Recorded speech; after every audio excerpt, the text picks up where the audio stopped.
All right, welcome to the Sean Trace Show. I am lucky to have a really awesome guest today, Mr. Simon Smith. Now, would you like to introduce yourself and tell people a little bit about who you are and what you do? Right, well, I work in film and television. I work in writing music for film and television. And I didn't start out that way, but I ended up there. And I guess you can ask me more about how that happened. Well, that is definitely something I want to explore. Now, how did you start? Where did you start out then? Well, I was always interested in music, but I came out of like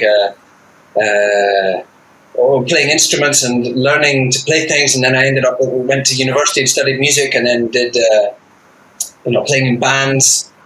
And I studied in London, and I studied music there, and did a bit of everything, composition, history, but also performing, and I started to make electronic music, and I got to know a label and released the music with them, and then there was another guy on the label who needed a band to put together, and I played drums fairly well at that point, so I ended up becoming his drummer, and so on and so on. So my time in London was much more as a musician and performer, but also I started getting into recording stuff and studio things, and I found my fascination there. But then I moved to Barcelona, which is where I am now, about 20 years ago.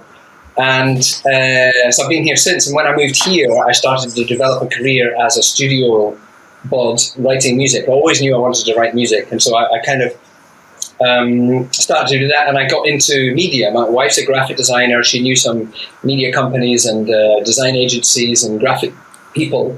And so I kind of made connections in that field and then started to get more and more work in that area. Also did a lot of teaching music technology, which I kind of enjoyed. But after a while, I was able to earn a living writing music for media. And that has just grown. And I realized how much I enjoyed it because of exactly what it brings. You're part of a larger story. And I find that collaborative thing really interesting in terms of how you can use your particular skills that you bring to help make up something that's the sum is greater than the parts kind of story. And so I ended up doing that, and it kind of built up, and I got lucky enough to get some chances to get into film. And now I'm doing feature films and TV scores and series and stuff like that, and that's kind of where I'm putting most of my focus. But my background, I didn't study that. I didn't go to film school. No one taught me how to write music for media. All of that bit I had to kind of work out for myself, project by project, mistake by mistake. The collaborative bit of working with directors or scriptwriters or editors or all of that thing, I never studied it. So I'm learning constantly. Every project is like doing a master's degree in what other people do. And so that's the thing I really enjoy about it. The music bit I've got kind of solid.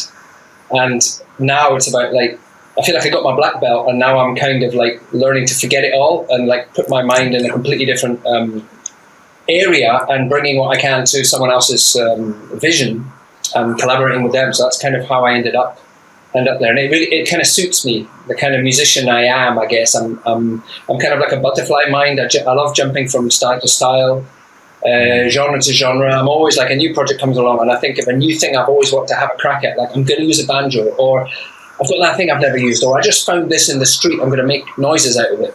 And for me, is the fun of playing with it. It's just playful studio noise, weird things. I was never really into like, I'm an artist, I've got one thing I want to say, I build up my following, my fans, my perspective, my vision, my personality, that whole side of music making, the theatrical side of it, let's say. I was never so interested in it. I'm more of like I like the big collaboration, which is what a film is. It's a huge, I'm just one part of everyone's they pass the ball to me and then I pass it to someone else. And I enjoy that part because I'm kind of nerdy and I like the technical stuff, and I'm fascinated by all of the other things that are going on before it gets to me, and then I have my chance to add a little bit of something on top. And so that's kind of how I ended up here. So it's interesting. I watched a few of after you contacted me and said it'd be interested to talk. I listened to a couple of your interviews with the DOP you did recently. And all of that stuff totally fascinates me. Like, what are the camera people doing? What are the lighting people? Oh my God, what are the actors? How hard is that, what they're doing? What about the directors? All these relationships I'm having with all of these people through directors, and seeing how they work, where their mind is, what state they're in by the time they get to write the music, if I don't understand all of that, it's just going to be hard. But if I understand it, then it becomes this fantastic conversation. Well, and then the interview I did, literally about 30 minutes, I just finished 15 minutes ago. You have to watch. When I get it up, I'll text it to you, because she's a production designer and she's building these sets. And one of the things I just said before we started was that there's this really, so I warm up every day. I come down to my room, I do my podcast in, and this is what I grabbed today. And this is one of my favorites. I grabbed the Tron soundtrack, Tron Legacy. And this was why? Because I don't know, I just love that. The one was done by Daft Punk, and you think about some of these soundtracks. I was thinking about how music and film gives it shape. And it's hard to explain, but like you think about some of the ones that have been really notable lately. Tron, I really absolutely love.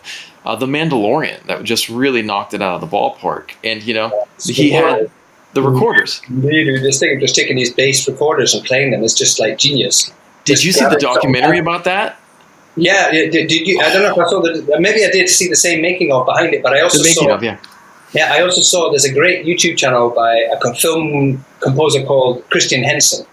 He's an English guy who works in media in London, but he started a software company that creates samples for film composers. So they go and record with Hans Zimmer, or they get the biggest orchestras, the best session musicians, and they put them in the place where Hans Zimmer will go and record, Air Studios in London, and they'll sample it all. And all of the players will get a royalty, and they've got this big sample library company that's developed by composers for other composers. And so it's like they produce fantastic tools, basically, for all of us. And one of the founders, called Christian Henson, started a YouTube channel, and he talks all about the inside of the industry and how he does it and what he uses as his technology, and it's really, really interesting. And one of the things he was talking about was his top 10 recent scores that he'd heard, and one of them was The Mandalorian, which turned me onto it, and I went and looked into it, because he was like, he loves playing the recorder, and he was like, I always knew the recorder was cool, but I didn't know how to use it. And then, I can't remember the name of the composer, the Swedish Norwegian guy.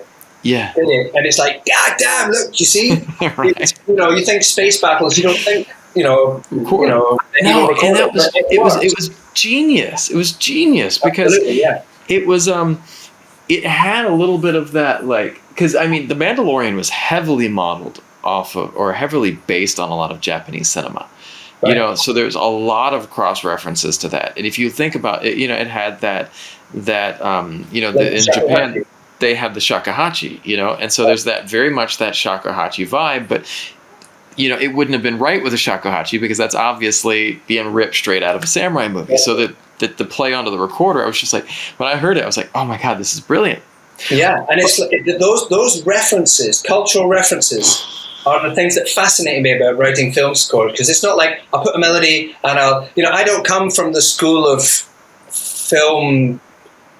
Like, there's so much different music in films, as pointed out, and people come from so many different directions to kind of be involved. And you have to kind of get lucky and find directors who are interested in what you do and how you do it, and so on. But I never studied how to, write for an orchestra. All of that. People think of film scores; they often think about orchestras, John Williams, Hans Zimmer, John Williams, And that's fantastic, but I know enough about orchestras to kind of understand how they work, because when I was a kid I played violin and school orchestra, so I understand that world.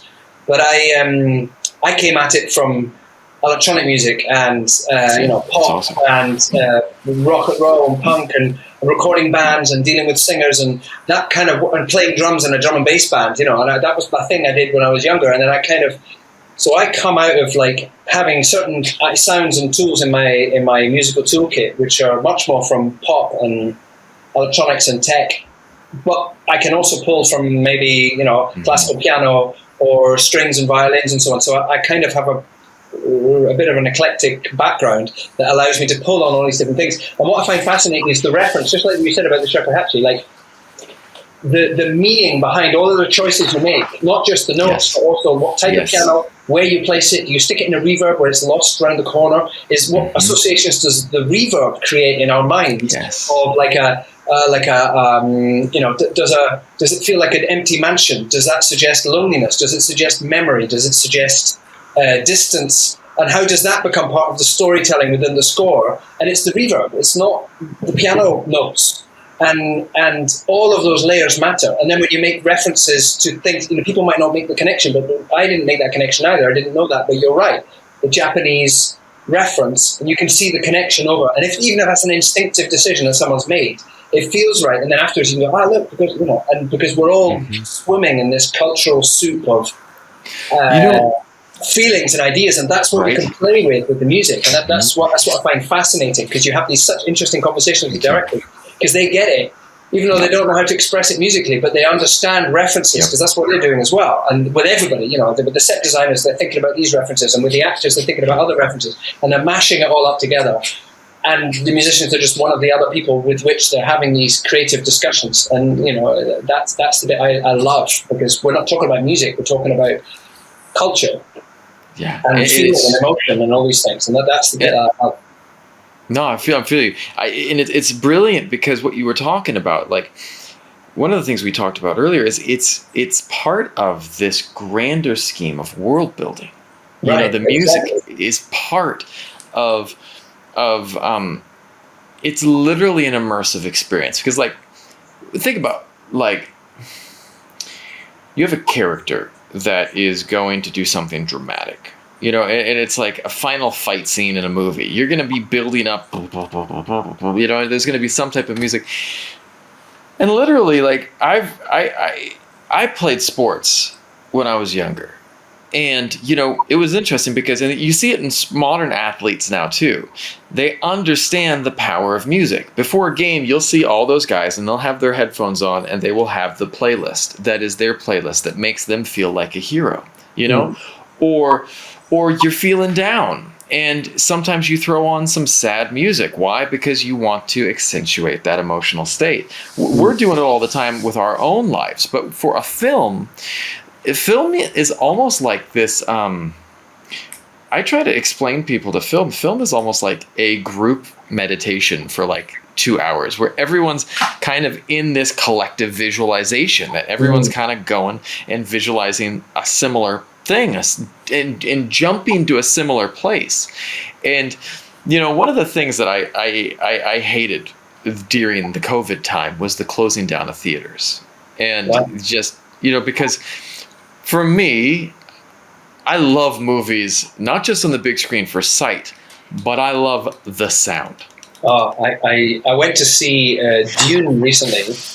I haven't seen it yet, because we're just coming out of lockdown here, and I'm so want to go see Dune. Because I don't actually go to the cinema that often. I watch loads of films at home, like a lot of people, and I don't do it so often anymore. Yeah. I do it when if it's a great comedy, because laughing in a group, you can really you can pick up on it, and you laugh at things you didn't think you were going to laugh at when you're at home, because it's that group experience.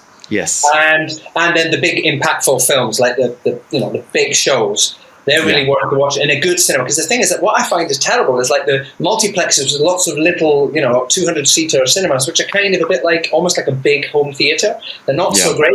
But I went to see Dune, and there's a great cinema here in Barcelona called Cine Phenomena, where they've got a great Dolby Atmos setup. They've got a perfect screen. It's really for cine lovers, right? And I realised there's another level. There's another one, because in Spain they don't all screen it in English. There's another place that will do, like, the seats will shake and all that stuff, which I've yet to try it to see what I think about it. But anyway, this was like Atmos, great screen, and wow, the film was awesome because of that whole big experience. Thing of watching it in a group with the cinema was packed, it was sold out, it was really great, and it was really worth it. And it's funny because I'm thinking about that a lot, surround sound and all these things, because I'm building a new studio at the moment, a new writing studio, and it's a little thing, but I'm debating finally putting in surround systems, and maybe even preparing it so I can have like a couple above, so I can at least do kind of pre-Atmos preparation, because I'm kind of nerdy like that. I love all that surround shit, and I can do pre-prep stuff so that when I go to the big cinema mixes, I've kind of already given them some goodies to play with, because I love it when I really try my hardest to give great material to then the re-recorders to and they're going to open this and they're going to do that, and if I understand what it is they need, I can, rather than creating music which might just get in their way, then Yeah. I feel like I'm handing over great raw material for them to then do their final thing. And it's so I've been thinking a lot about that at the moment, that Atmos and this leap that we're making to surround sound. Finally, it's 5.1's been around for a long time, but there seems to with the Apple doing the Atmos speakers, is it going to be another? It's not going to quite take off, or is it going to be the new leap in sounds? Albums mixed in surround with the AirPods and stuff. We'll see if Apple can push it to become like a new standard. The cinema guys I was speaking to, mixers, have been saying they reckon that's where that'll be the new stereo. We've had stereo for 50 years, some more, and so it's like we're due for like a new experience, and surround with headphones. Mm-hmm. Maybe can be the new thing. I mean, it's come out of gaming as well. People. Yeah. Well, the new virtual reality gaming type, scenarios where people are doing 360 type of immersive type stuff. Yeah, all that stuff is really interesting, and from a compositional point of view, because it's like a total mind. Like, I've got to create all these parts and pieces, and how are they going to mix it? And how does that work? And I remember the first time I went to a movie, and it was it was that little THX thing. It was one of the early Star Wars. Well, not the early Star Wars, but like when they re-released the prequel, and I went to a really good cinema, and they had the sound, and Industrial Light and Magic had some type of thing that just the sound effect traveled around the whole room, and I was just like, it was my first aha moment of like, whoa. You can have sound coming from all different directions. This is insane, and it's we don't consider it until it's mind blown. But there's something that you should look at if you like the interview with Andrew. There was a really interesting thing that kind of speaks to what you were talking about. One of the things that Andrew and I were talking about, I was talking to him about cameras and sensors, and him using the red Komodo. And he was like, one of the problems is, and he uses a nicer big camera to mix in with their other big camera for the action shots. And the red Komodo is about, this big. And it's still bigger than a GoPro, but the GoPro sensor is so tiny. And he's like, if you're watching it on this, it doesn't matter because this, it's so small. But he says, when you're projecting it up onto a big screen, you notice everything. And I was like, I wonder about the same thing for sound. When you are then getting that bigger sound in a much more, like a really amazing sound system. Is that problematic for the person creating this music? What do you mean is problematic? You mean the idea that the quality will show up more if you play on a huge big system? You have like a general, forgetting about cinema, it's like when you're mixing music in general, you have this thing where it's kind of got to make it sound good coming out of here, and also coming out of like a big stereo system, and you're mastering, they're trying to kind of make it sound good for everybody. And sure, like a bad mix or a mediocre mix will be shown up on excellent in an excellent reference. I don't know if there's a particular thing happening. I mean, there could be that there's just not very good mixes would show up as being a bit weird. If someone I was wondering more if like individual elements might pop more when you have that really big system. Well, they would pop, and you would notice them all more. But it's always about balancing the mix. Okay, because the thing about, I think the difference is, because I'm just trying to work out the parallel, because I think the difference with the sensors, it's a question of kind of like it's like bit depth or something to do with like the quality of the digital conversion is not good enough. But in sound, we've already got, for years already, if you have a good quality converters, you could record like 48 kilohertz or something. That's already enough to cover the whole clear spectrum. So that's really converting at like 96 or 192 or like the higher and higher frame rates and sensor rates doesn't really matter. It's more actually about the original recording. If you have a shitty mic on a shitty instrument, maybe you can find a way to kind of flatten it so it doesn't offend somehow. But they can even be again going back to this thing of I think that's where music and that's where sound and visuals maybe diverge in certain ways. Yeah. Maybe it's to do with color, like maybe color gives a certain mood and an emotion. Right. Certain recording mediums, historic ones, or even loads of records have the telephone voice. This typical. Yeah. We're used to listening to a voice down a little speaker. Yeah. And it has a certain feeling. that sound. And it's because we have often had very intimate or private or emotional conversations on the telephone. You know, we can all remember a time when we've had a really with some in that you can use that EQing to kind of create that sound. You filter a voice. You know, sometimes I'll record it with a fantastic microphone, but then I'll filter it down to sound like it's like, you know, totally filtered in order to provoke a certain feeling. Really interesting. And it's curious how we can degrade things to get a sense of history. Almost. Yeah. Well, it's the same as, like, I don't know, putting a flickering screen or like the Super 8 effect on a video to give us that sense of history and so on. In music, we can do that. With visuals, you've only got one layer. You can't have like one corner of the screen with Super 8 effect and the other corner in super high def. But in music, you can do that. You can have like the bass super high def and the drums are like electronic, and then the voice sounds like it's like recorded on equipment from 1950. And you can mix those together, and those contrasts become part of this playful language of what does something sound like and what associations does it have. So in a way, it's kind of. Now, do you know what one that made me think of that was a show that popped up recently in my frame of reference for that I thought was really interesting was WandaVision. WandaVision was the new Marvel show, right? Right. Have you seen it yet? No. Oh, okay. I won't tell you too much, but I can tell you this part. So one of the things is that there's this kind of like alternate reality. I won't say how it came to be and all this, but the characters start living in this other like TV world, right? But what's really interesting is it's progressing through time. So they start out in like 50s. And everything is kind of the colors, the tones, the palettes, the sounds are all very 50s. And like the way they recorded the laugh tracks, the way they mixed it, it was very much like 50s sounding, you know. And then they moved into the 60s, and the 60s sounds kind of came up in colors and things, and the way they did the screen and the way, and they took it down to like the way that the audience reacted, the way that, you know, like the laugh tracks in there, the, you know, the cinematography style, but like the sound played a huge part too, you know. As you each study, exactly, a historical study of the techniques and technologies of the time, and how you well, all of that stuff is really evocative, and loads of it we don't pay attention to. We don't realize how powerful the way you can play with sound, what that does to us emotionally. And that's the thing I find really fascinating. Sound, beyond music, just sound in general. It's like it's this sense which is always on, even when we're sleeping, and we're hyper sensitive to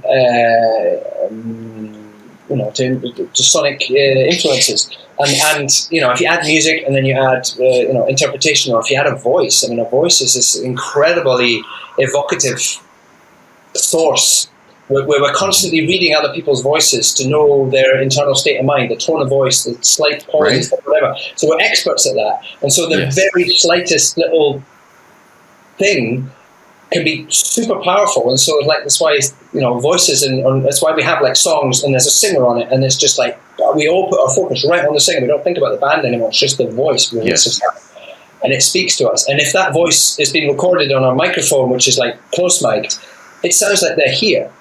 And like the implication of having someone here telling me that story in that voice, like kind of softly or with emotion or whatever, is really powerful. Even though we don't know it, we just put the headphones on and think, okay, wow, that's a nice song.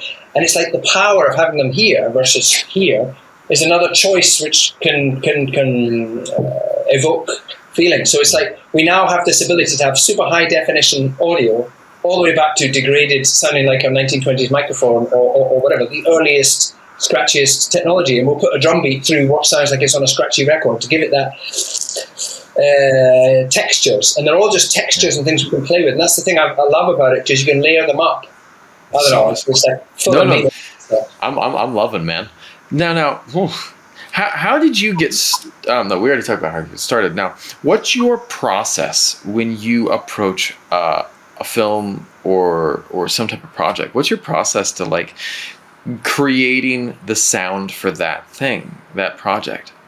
Well, as I've got kind of better at it, or better chops at how to join in and how to understand the project, I'm thinking less and less about music, and I realise that what I need to do is I need to look at the project and I need to think, what's it for, what's it about, who's it aimed at, What genre are we in? What are the expectations around it?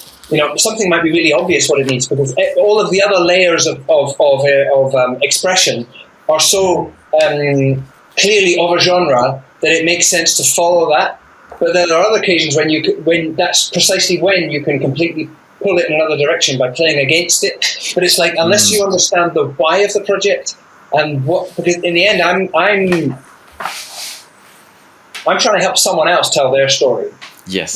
There's someone who's been on it for years, maybe even written a script, depending on the type of project that they're intimately connected with it, and they've got something that drove them to do it in the first place. So why that story? Why that way? Why all the decisions they've made up to the point where they start to collaborate with a musician? If I kind of pick that apart, either through my own analysis, I watch it and get an impression, then I might note things down. But then I'll watch it again and I'll really think about, what's the lighting doing? What's the costume people telling me? What are the actors, the choice of actors telling me? What is the editor saying? And I'm trying to look at all of that stuff to get like, as much as to understand the director, because he's kind of directed them, or he or she has directed them, or collaborated with them, and what's coming in, and what is, and also impartially, what do I think about it? Yeah. What have we actually got in the can versus what they wanted to have in their head? Right. And what are we working with? What's missing? What other story could be told? Because music can do like its own parallel thing that can be completely, it's almost like I've seen loads of other composers. Hans Zimmer's a master at talking about his concept that he threads through. It's often like he'll go back to the nut, the core of the script, and boil it down to a simple idea, and he goes, that's the idea. He nails it because he goes, that's what we need to express. It's what is it? Is it loss? Is it hope? Is it anxiety? Is it, what's the core? Is it the love of a son for his mother? What's the core of the story? Where's the beating heart of it? And is that already there? And therefore, what else could we do to kind of support it? Or maybe there's another thing we could tell with the music that will help the whole thing kind of glue together as a piece of storytelling, using all of the different art forms to kind of dazzle us, basically. And it's like, that's why so often when a film opens, it might be it's a sunny day, it's suburbia, happy kids on a bike, and yet the music's making you go, oh, something's going to happen. What's going to happen? Something's going to go wrong. Because the music's not saying what you're looking at. They're saying, where are we going? What's going to happen in Act 2? What's our trajectory? So the music has this powerful ability to say something in contrast with what we're seeing. And our good directors will know that already. They say, like, I want to set it up happy and perfect, but the music's going to do this thing. Or maybe I've already got that weird tension happening because the actors are just a little bit odd. Or, they've woven that into the story. So I'm fascinated about that bit, because only if I join in that process of theirs, and I understand where they're coming from, and I see where they're trying to go, and I obviously bring my own ideas, prejudice, vision, things I want to do, things I'm fascinated, I have a kind of a bucket list of things I would love to do as a musician. Like, I'd love to work with a choir. I'd love to, like a string quartet. I have these, and I just kind of, and I've got certain musicians who I love, who are just like the people I know. They might even be completely unknown, and I'm just like, they're so great. And it's like, I'm waiting for a project that will allow me to kind of get them in, and we work together on it, and we co-compose. I don't know, but it's like, it's all these opportunities for me to kind of have fun. And it's not about me being self-expression, because it's all about me helping this other thing happen. But maybe I think once I've got my compass set, and I think I think I've got an idea where they want to go, we're having conversations where they seem to feel that I've got it, and then I've got to take all of that, synthesize all of that information that's been given to me, and go, right, now my lizard brain needs to kind of do some job. I need to go for a walk, I need to sleep, and somehow let that compass that I've set help me make choices. And then I can start to look at, what have I got? How much time have I got? How much budget have we got? Yeah. Who's in front of me right now? Let's just see what happens. But making choices based on that inner compass that's been set in collaboration with the directors or the other people involved, the producers, editors, all the information that's coming in. How can I turn that into a musical statement? Because I feel like if I get that right, I've learned that if I clock on to where they're heading, if I make a musical proposal and they go, no, that's not right, instead of panicking, I can just go, okay, well, I can just double check. But the core vision is right, the compass is right. Okay, well, instead of that idea, let's choose another one, because there's infinite ways you could musically express sadness or loss or tension or growth or whatever. There's infinite ways you can do it. You just have to have a toolkit full of different things and just try them, and in collaboration. So I often, because I basically got a chance to do fairly big feature film. I leapt from never having done a feature film to suddenly doing a feature film with an established director who we got on well, and she gave me a chance. I wrote some music for one of her films, and the film did really well, and she was really happy with the music. It won the film won awards, and she kind of in her head said, "You really helped on that," and we get on well. So she's like, the next movie she got, which was a big one for her, it was a romantic comedy, a big romantic comedy in Spain. She said, "I want you to do it." So I kind of leapt into doing like this big anticipated movie that we already had posters on the street and we weren't finished yet, kind of thing. And I leapt into doing that with basically no filmmaking experience whatsoever. So that was like a trial by fire. And I really thank her for the opportunity she gave me. So I felt like she was leading me through the process, because she had a very clear idea of how the music wanted to work. She doesn't always know how to express herself musically, but she's got a very strong idea about emotional intent, the way in which we need to thread it over the length of a movie. She's taught me so much. I feel like I go to a masterclass every time I make a film with her. She's taught me so much about the placement of music, the use of music, the dramatic intent of a scene, structure, and all these kind of things. And I feel what I do is I kind of come up with, certainly in the beginning, and now I'm getting better at kind of structuring it as well. I come up with a musical suggestion. Look, I found this mood. It's literally just like, here's a guitar-y piano mood that, if I wasn't with you, I could turn it into a pop song, or I could turn it into just like, an ambient track or whatever. And it's like, I'll come up with a mood, and I'll go, what about this? And if the mood seems to fit the scene, then together we'll go, okay, well, hold on, what would that bit? Let's put it there. If you start later, what happens? And we're like the editor working on the music, and I've learned to kind of structure my sessions in a way that I'm waiting for them to come in and completely, destroy the music musically. They'll ask me to do weird things like start the melody halfway through the melody, because that's when the character appears on screen. And I'm like, you can't start the melody that I've established halfway through But actually, when I try it, I go, well, fuck, that works. Yeah, right. Wow. It's okay. We can be rated R. It's fine. Don't worry. But it's like, wow, that works. So for me, it's a fascinating way that I'm kind of unpicking everything I thought I knew about music in collaboration with someone who's not a musician. That's awesome. But they've got very strong ideas about, because in the end, they're both art forms that evolve over time. So and obviously we've got lots of traditions of theatre and the use of music within cinema and theatre and dance and performance and all these multimedia extravaganzas for millennia. We've been doing it. So it's like we've got all this language we can pull on. And with me, where I'm picking what the music could do and seeing what happens to the image when we put this here. What happens if we start that earlier? What kind of tension do we create when we go there? And it's just this fascinating conversation and collaboration with this other creative. And I love it, precisely that. And yeah, I think that answers your question. It does. That's kind of my process. It's kind of organic panic, basically. That's my process. Organic panic. I'm writing that down. That is my new theme song for life. That's a great band name too. Now, what I spoke with the production designer earlier this evening, one of the things that she pointed out was when she works, it's all about feelings. Like, what are the feelings that you are trying to convey? Because something as simple as if you choose to use, is the house, does it have red paint? Does it have yellow paint? Those are different tones, and they have different feels. They have different vibes, Is it messy? Is it clean? Is the house ordered? Does it look like it's been slowly kind of unloved for years? Or is it like a meticulous person? What feeling? Spaces. It's like reverbs. Like I said about reverbs, they're really powerful. Spaces, when you walk into a space, you get a certain feeling. And they play with that stuff. Yeah. And how do you play with that stuff when you're designing sound? Well, it's like what I said before about the symbolism of sound. Like, I mean, for me, I feel like I'm almost like a kind of nerdy musician in therapy when I work in film scores, because I think when I was a kid, I was so fascinated by the inner mechanics of music, just the pure maths of it, basically, the beauty of music in and of itself as an expression of the universe, the mathematics of it.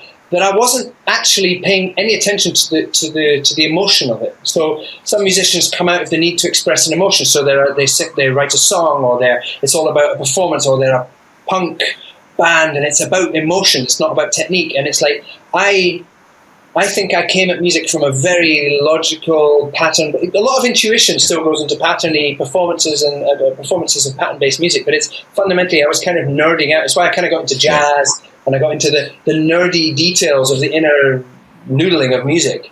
And then I got into technology and the synths and all the rest of it, and I was just nerding out as well. But when I started to work for media, even an advert or like a short film or something like that, it's the same thing but just on a smaller scale. It's just like massive. But it's only about the emotion and nothing else. It's like the director don't care how you made the sound. They don't care. It's nice to have a studio with lots of things on the wall. I mean, I'm at home actually. I've been set up at home since COVID happened, and I'm building the studio. But it's nice to have a space that makes them feel like they're employing a professional because it's an important project and they don't want it to go wrong. But fundamentally, loads of them, they do not care where it comes from. And it's I've just got a laptop and a controller keyboard and some bits and pieces. I have a very minimal setup. I don't have like thousands of keyboards and loads of, I just, they don't. It's what you need. I have a piano track that almost. They don't. Yeah. They don't care. I have a piano track that we almost placed in a movie. That was a thing that I improvised at the piano that I recorded on my mobile. I just put the mobile on the phone. I put the mobile on the piano. And hit, just the notes program, just to not forget what I was doing. I was making notes for myself, composing away, And I sat at the piano and I noodled around, and I kind of happened to just get lucky, and I had a good day, and I found something that worked, and I didn't get it wrong, and I kept going, and my editor brain was going, I made a mistake, I'll just edit that out later, and I kind of noodled around and came up with this idea, and then I took the recording, even though it was a bad recording, off the telephone, a cheap telephone, and it was like, wow, it's full of sensation, character. Yeah. It's that kind of broken old piano. Yes. It doesn't sound like it's recorded in a big hall with a beautiful microphone. This is like an upright piano in someone's house, and it's like it worked. And that, I had to obviously kind of master it and EQ it and correct it and get rid of any buzzes or whatever. Improve the quality. Give it a clean. But it was, it's on Spotify actually. I published it on my Spotify. It's like I published like a 4-track EP of piano tracks, and it's one of them. It's the first one. I'm gonna find it then. Yeah, and I did 2 tracks that were just kind of improvisations, and I edited them and I published them because I liked them, and they were just demos for film, which didn't get used, but they were part of my process of exploring. After I'd done the groundwork of what's the film about, I started going to noodle around and see what happens, and using that internal compass, and that was one of them. And it's like that was done. And the director was listening to it, and she was just reacting emotionally. That's nice, I like it. It didn't work musically, it was too complex for the scenes. Film music is often very simple. You do too much, There's so much going on already, you don't need to do much. In fact, you kind of get it wrong if you do too much. I had to learn to kind of undo layers and do less, because there's already a structure, an emotional intent, where we've been, where we're going. There's stuff going on already with the actors and thing, and the look and the cinematography and the lighting. There's so much going on already. The music doesn't need to do much necessarily. There are moments when it needs to do loads, but you can do loads with nothing. But barely a sound and just a little tinkle of something or whatever, and you can create. It's like a recorder just going do do do do to a reverb. If you just listen to that, you go, okay, yeah, that's cool. But if you have it against a certain image, you're like, wow. Yeah, right. And that's what I love about it, because it's not just music kind of propping up a film. Like I think some people think lazily music is there to kind of prop up a film, but it's not that, because the film and all that's going on in there is giving so much power to the music, and the music's giving power to them. There's a conversation going on, and it's that's powerful. The conversation between the two.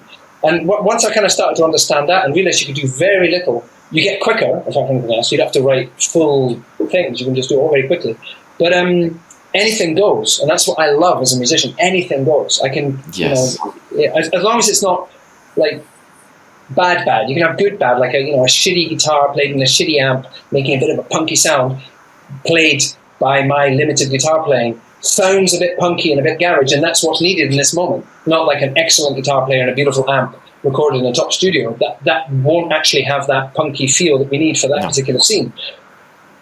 But it could also just be like a bad guitar plugged in, it's got noise, and it's not going to work.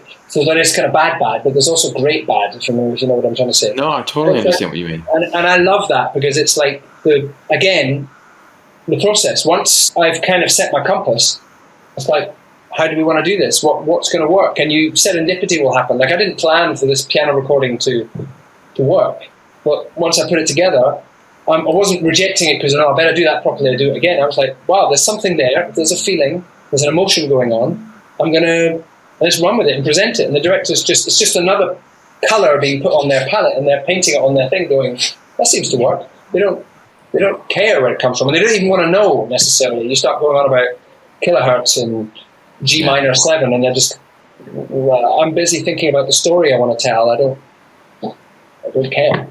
It actually distracts me. And you bring up a couple interesting points there. That first of all, I want to come back to the math.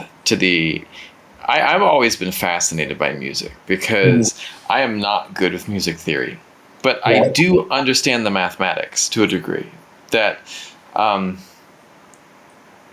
of the things I find that's interesting is that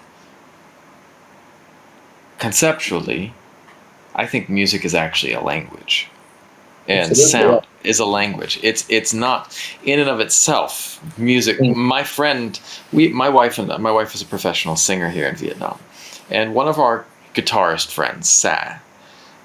I've met many amazing musicians that play music. Sa speaks guitar, and not just It's like, well, what do you mean he speaks guitar? When he picks up that instrument, like he'll grab this guitar. This is made by a local luthier, and he's a great luthier.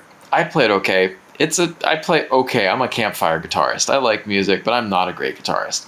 Sad took that guitar, and I still have a hard time playing that guitar after Sad played it, because he made it sing. And he was doing things with that instrument that I was just like, afterwards, I was just like, oh my God.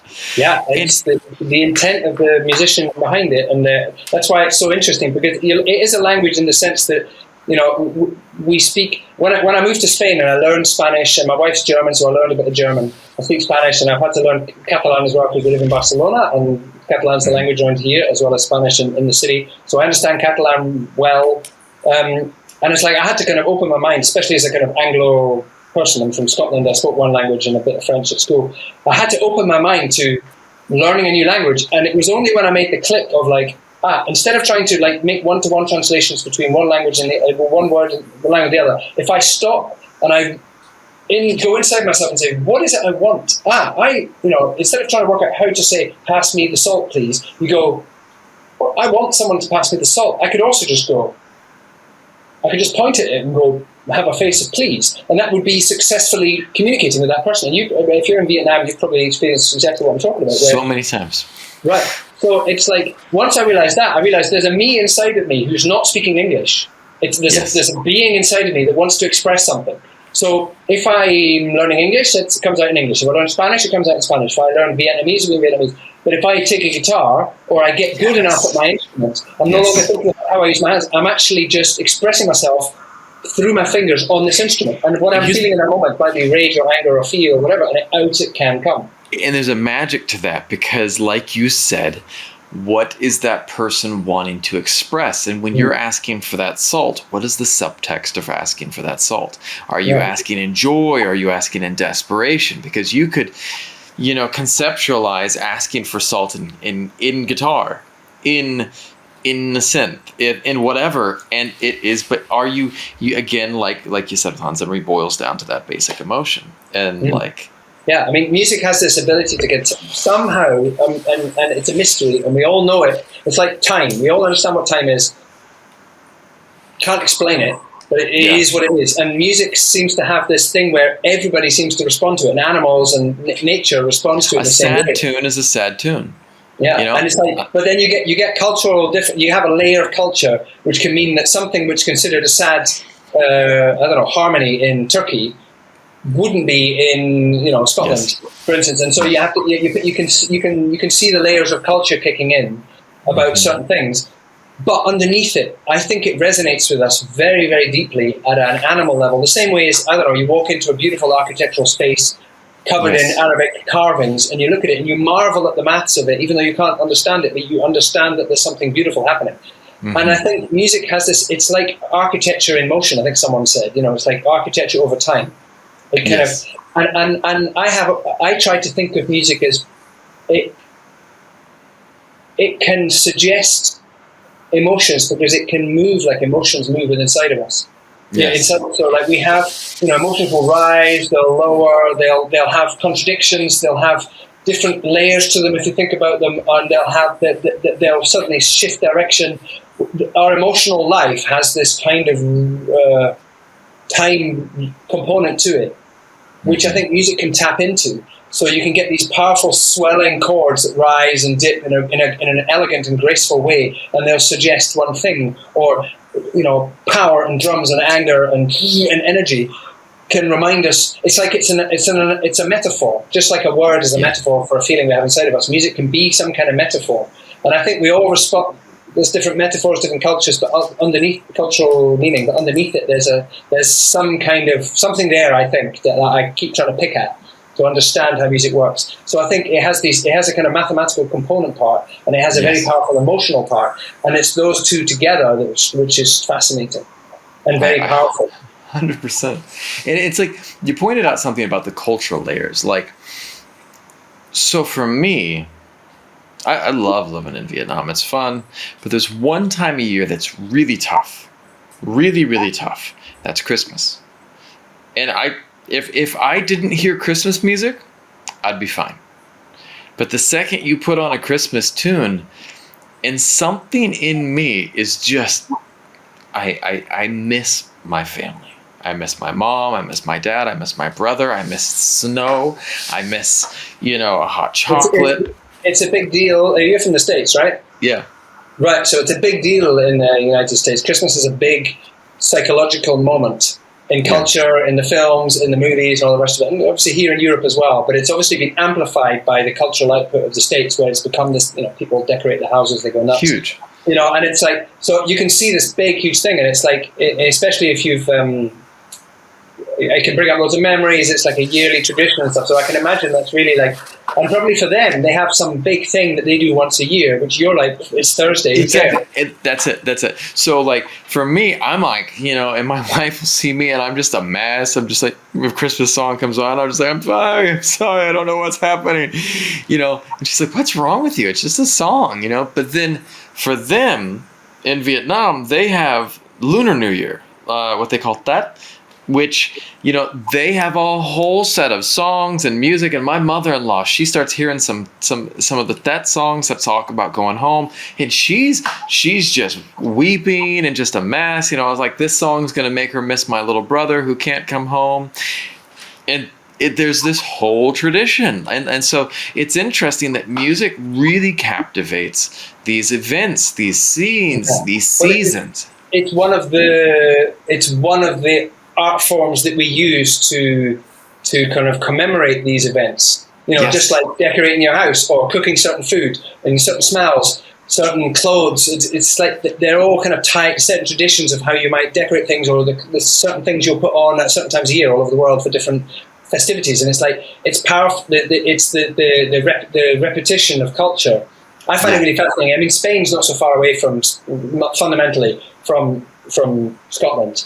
There's there's far more connection, and I would love to go and live somewhere else in a completely different part of the world to get that kind of like so many assumptions about how I think the world works and how humans are, and you realize that it is the same but it's completely different, and it's like how are they expressing it, and then you can see the universality of it, even though it's expressed in completely different ways. And then I'm sure Christmas becomes richer as a tradition for you, precisely because you can compare it to this other thing you've said in Vietnam, and you can see the commonality between them, even though they're completely different traditions and times a year and different ideas.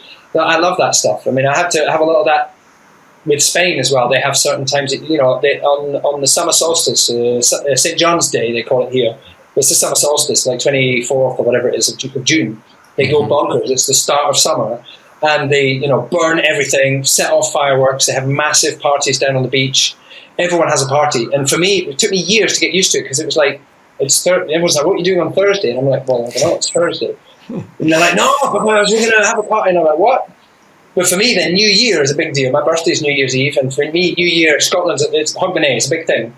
And for me, it's tied up with loads of happy memories of my birthday, and it's cold, and everyone's in the street celebrating New Year. And here, they have New Year at home with the family, and then they all go partying like 2 or 3 at night. They'll go out clubbing, and it's like a heavy Saturday night. But like that midnight moment when everyone's congregated in the streets, kind of heaving in the street, which I remember as a kid, I'd go out to the street in Barcelona and there's nobody there. It's like, what's going on? Does nobody care about New Year? But they have this weird thing where they eat grapes, and it's like everyone's obsessed about eating grapes on the bells of New Year, and I'm like, what are you doing? But that stuff I love because it's, I don't know, it's fascinating. And so when you're, I guess all of the creatives who work on a film are constantly taking in all of this, like all of us are. They're taking it in, but we've practiced how to use it, how to reference it, how to inspire from it, how to and so that's why we create these stories the way we do. But I mean, how do you find it then in Vietnam in terms of the idea that the filmmaking, the storytelling in Asian cinema, in terms of its rhythm and its intent and what's under the hood, it must be completely different. It's different, and that's one of the things. Styles. Yeah, theatrical styles. You see, I mean, Hollywood's influences has spread far and wide, but there are different places that have. One of the ones I would reference is like that we're seeing a huge rise in right now is the rise of Korean cinema. Right. And right now, Squid Wars is like the biggest show in the world. I watched part of it. It's awesome, but there's a different there's a different tone. There's a different beat, there's a different rhythm, there's a different way they score, there's a different way they go at it. And I think that level of difference is so rich for the development of film, because you bring in something that is, new. What's great about Netflix and these other new systems that allows a democratizing of the international connections that have been happening for years. Yes. So that we're not all just like one directional from American or dominantly so on. Right. Suddenly I can watch a South African movie or a Nigerian movie or a Korean movie. Like Sector 9 was so good, by the South African director. Sector 9, the Alien movie. I didn't see it. Oh my gosh. Neil Blomkamp's like Sector 9 or District 9 or something. It's so good. Is it Sector 9 or District 9? I'll email you after and yeah, but it's so good. It's this alien flick. It's from South Africa, and it's so good. And like but it's different. It's done in a very different way. And I think that's what's one of the beautiful things for me is that right now we've entered into this. I know there are a lot of challenges with the new streaming stuff, and I think that's getting worked out in Hollywood right now with some of the upheavals around contracts and with this looming possible strike. But the positive of streaming is that we are getting content from all over the world. Well, it's a bit like maybe what already happened in the music industry is, the music industry has been completely turned on its head because of Spotify. Yes. Streaming and all that stuff, and it's actually a disaster for musicians in many ways. Yeah. But from a viewer or a listener point of view, it's amazing. As long as they can they don't get too gatekeepery, and they can keep your possibilities open. And it's hard because the music industry is having to kind of reconfigure itself. But live music until recently became the way you made money. Which in a way is a good thing, because people were worried 30 years ago that live music would die and everything would be CDs, and there was campaigns by the Musicians Union in the UK to keep music live. They had stickers around, and then suddenly, I don't know, maybe with the explosion of good quality sound systems, cheap sound systems, you could put on big events, and maybe the explosion of branding and sponsoring events and stuff. But music festivals and so just exploded all over the world, and you can put on so much live music, and musicians went from the concert tours are a lost leader to sell records to being the other way around. Now the CDs and the record, well, nobody buys CDs, but the streaming and and all the stuff, the content you give away is a loss leader to get people to come to your concerts, and you earn your money that way. And it's really hard.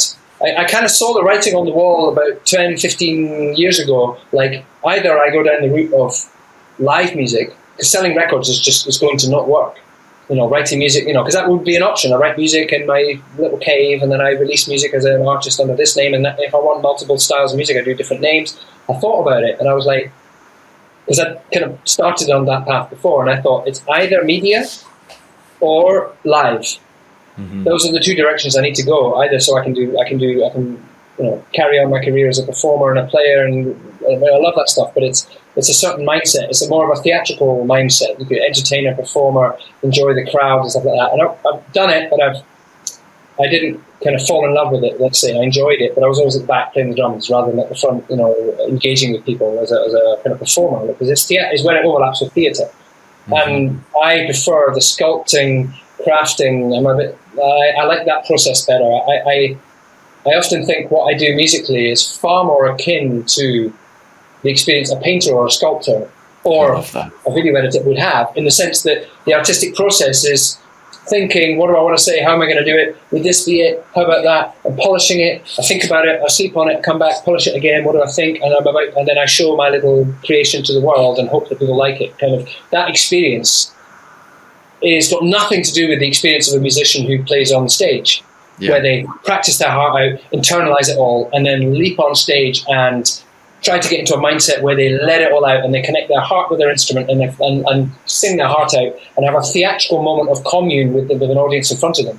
And that's a completely different way of experiencing music. One is a content shared in real time, and the other one is something which is crafted and curated polished and crafted until it's ready, and then polished and then put out there. And so that's why I thought, well, okay, in media that's good, because I get to go into something which looks like it has a career stream. I like collaborating with other people.